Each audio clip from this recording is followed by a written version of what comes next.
Growing up in the United States, you don't hear much about Turkey. Let's read just one more paragraph. I've been in Istanbul for the past few weeks now, and this city screams vibrancy. I'm a believer that the food of the country tells a lot about the country's history. How long have you lived in Istanbul for? I was born here. I was born and raised, and since I was born, I didn't change the place. How would you describe the prices of food in Istanbul? Oh, it's a local, considering it's a local. Well, it's not that cheap, but it's not that expensive either. If you're earning like acceptable prices, acceptable salaries, let's say. But for a foreign person, if you're using euros or dollars, it's quite cheap. It's actually like a hell for other people, for tourists, let's say. He has a very good point.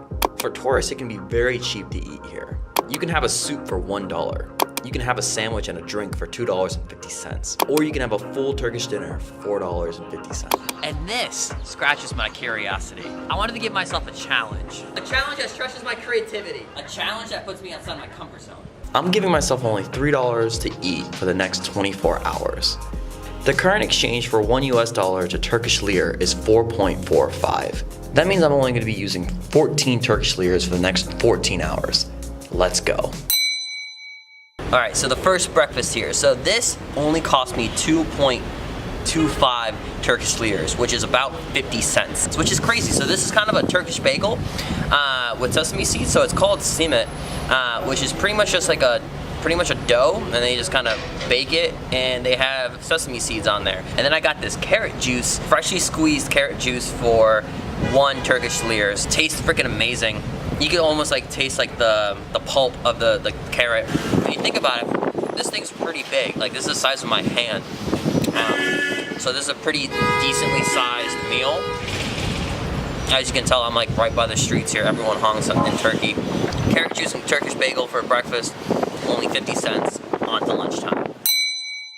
Alright, so for lunchtime, we got ourselves a durum.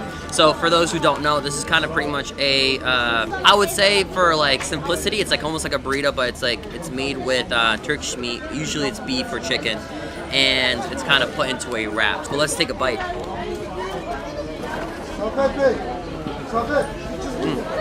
So there's this first bite, guys. Like, so this came with chicken. Because most times it's usually beef, but they only had chicken here. But they usually put like a little bit of French fries in there. They put lettuce. They put like some kind of hot sauce in there.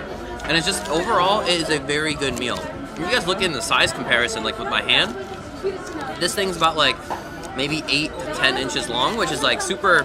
You know, it's way bigger than my hand, and it's like this was only 5 Turkish liras, which is $1.10. But you guys need to check this view out. Like, for a $1 meal, I'm getting one of the best views, I think, here in Istanbul, which is like, this restaurant's like right by the water. The wind's like hitting my face, and it's just a beautiful view. You can see the boats going in. The water here is just like beautiful, like aqua blue. Just, you know what, all in all, good vibes. Oh my gosh, I'm like freaking out. So I forgot, most restaurants here end up giving you Turkish tea at the end of every meal. So now I got myself a free beverage with my durum. Oh, check this out. So out of all the 3 meals I've had today, this is the one I'm most proud of, mainly because I cooked it, and I just feel a sense of like pride when I cook my own meals. That's why I ended up getting a whole grain pasta, you know, better than like just getting normal pasta. I bought these cherry tomatoes and then 1 banana as almost like a dessert, and it's been so good. Like, I'm gonna take my first bite here. Wow. I should preface that I did have a lot of free stuff at the hostel. So I had oil, I had spices, I had salt. So I was able to like make this into a pretty good tasting meal. But even then, like, I think like, don't let that limit you. If this is something that you guys are inspired by, you guys can always find spices from like restaurants. If you go to a Chinese restaurant or something, like, you can always find like packets of spices or soy sauce or something to kind of like flavor it up if you really want to do this. But one of the coolest things out of this meal is that like I'm not eating all the pasta. I have a bunch left over, which is good if I want to eat that tomorrow or something. There you guys have it.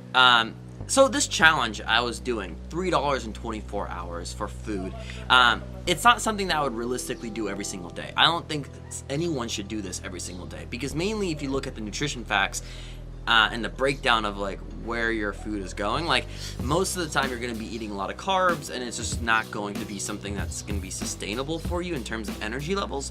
But I also wanted to do this challenge where if someone really wants something bad, so often a lot of people tell me that traveling is really expensive, and sometimes it can be.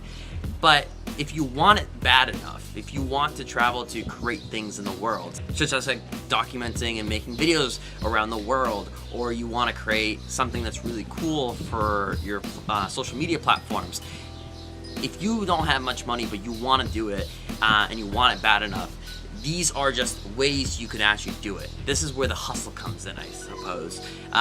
Luckily, I don't really have to do this anymore, but I wanted to give an example of it is possible to actually eat pretty good meals every single day for pretty cheap, depending on where you are in the world.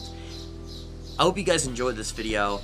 Let me know what you guys think. I will see you guys in the next video.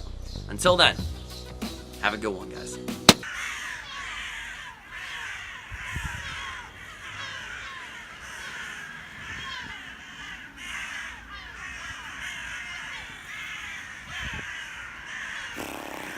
Why?